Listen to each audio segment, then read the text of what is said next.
magmakaawain kayo. Basahin natin ang Mateo.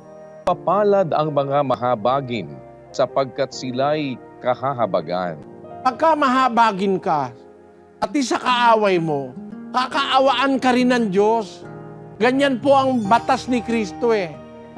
Yung ginawa mo sa kapwa mo, gagantihin ka niya. Hindi mababaliwala yun. Sa ng Epeso, pakinggan nyo. Yamang na pag-aalaman na anumang mabuting bagay na gawin ng bawat isa, ay gayon din ang muling tatanggapin niya sa Panginoon, maging alipin o laya. Yan po ang aral ni Kristo. Pagka anumang mabuting bagay ang ginawa mo sa kapwa, gayon din ang tatanggapin mo. Kaya pag naawa ka, kaawaan ka. Pag nagpakain ka sa nagugutom, hindi ka papabayaan ng Diyos. Pati anak mo, pati yung lahi mo. Maawain ka sa nagugutom, nauuhaw, walang damit, naawa ka. 7:25 ng awit. Ako'y naging bata at ngayoy matanda.